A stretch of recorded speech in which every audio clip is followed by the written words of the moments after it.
Assalamualaikum warahmatullahi wabarakatuh. Perkenalkan, nama saya Maulatul Vanisa dengan NIM 2300202029 dengan mata kuliah Kepemimpinan Pendidikan dan dosen pengampu Dr. Hanif Al-Qadri MPD serta Ibu Tia Ayuningrum MPD. Baik, saya akan menjelaskan tentang kiat dan cara mempengaruhi anggota baik itu untuk perusahaan, instansi, atau lembaga-lembaga resmi lainnya. Dari cara mempengaruhi anggota ini, kita harus memikirkan yang pertama kekuasaan terlebih dahulu.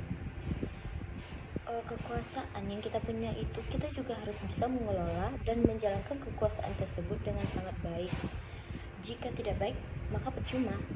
Karena pada prinsipnya itu, kekuasaan adalah kemampuan untuk mempengaruhi orang lain atau orang di sekitar yang kita tuju atas dasar kedudukan yang kita punya itu sendiri. Baik, di sini saya mengambil trik atau taktik untuk mempengaruhi orang lain menurut pendapat Smith sesuai dengan video channel YouTube Bapak Dr. Hanif Al-Qadri tadi. Saya ingin mengambil kesimpulan ada 9 teknik.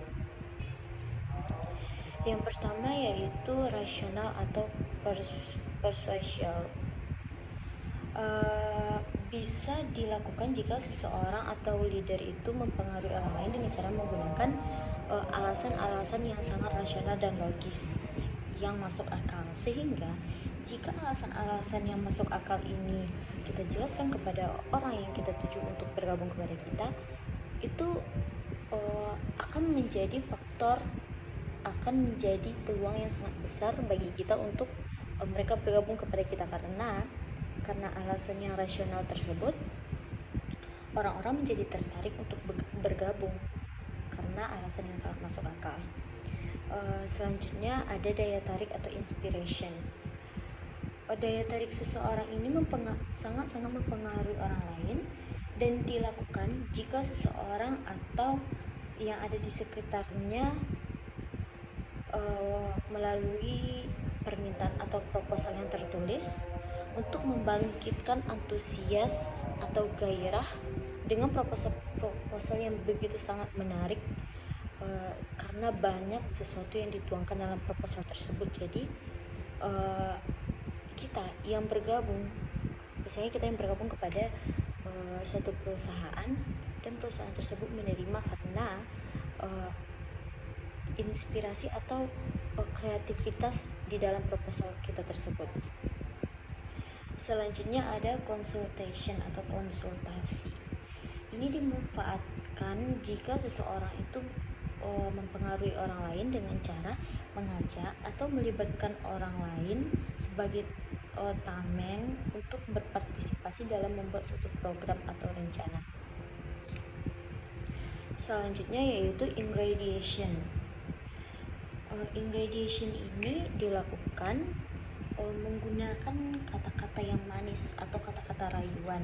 Kata-kata rayuan di sini bukan seperti gombal atau bukan kata-kata yang lebay dan berlebihan ya, tapi kata-kata yang manis atau rayuan yang dimaksud itu adalah sebuah pujian yang dilontarkan kepada target kita. Misalnya ketika kita masuk ke suatu perusahaan atau ketika kita bekerja sama dengan perusahaan lainnya, kita memuji sesuatu yang ada di perusahaan tersebut yang membuat perusahaan tersebut menjadi tertarik dan bergabung kepada kita, agar perusahaan yang kita tuju itu merasa dihargai karena kita memuji.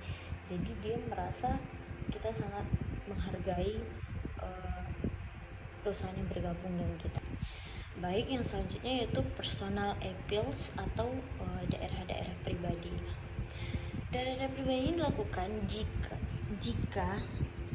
kita melakukannya karena ada hubungan spesial, bukan tidak kenal ya, tapi memang yang pertama kenal, misalnya hubungannya sebagai teman, sebagai sahabat, sebagai kerabat, keluarga. Jadi kalau ada keterkaitan hubungan yang dekat seperti itu, maka orang lain akan segan untuk menolak kita, dan kita juga akan segan menolak orang lain tersebut karena dia dekat dengan kita. Jadi ketika ada keterkaitan hubungan itu sangat besar faktor dan peluangnya untuk mempengaruhi orang lain masuk ke perusahaan kita, dan mempengaruhi perusahaan orang lain untuk kita masuk ke perusahaannya.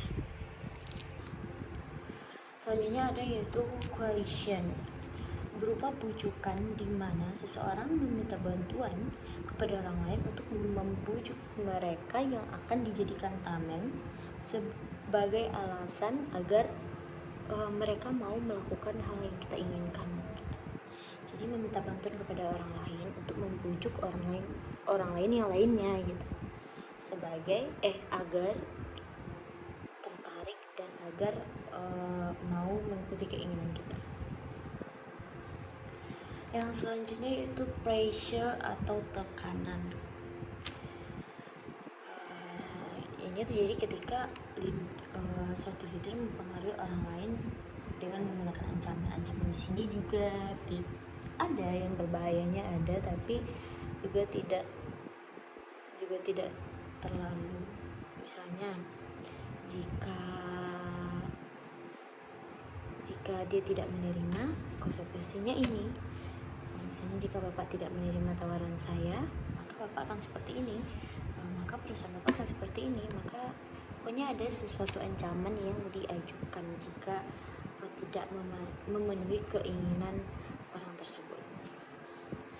Selanjutnya ada itu legitimasi atau pengesahan.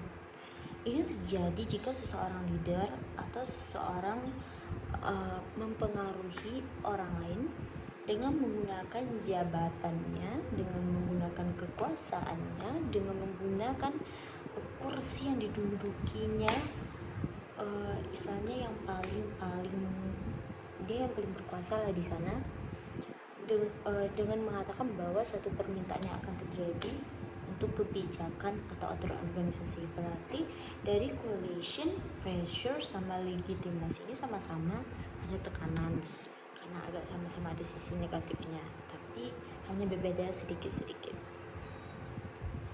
Baik, hanya itu yang dapat saya sampaikan tentang materi tip and trick untuk orang lain bergabung ke perusahaan kita.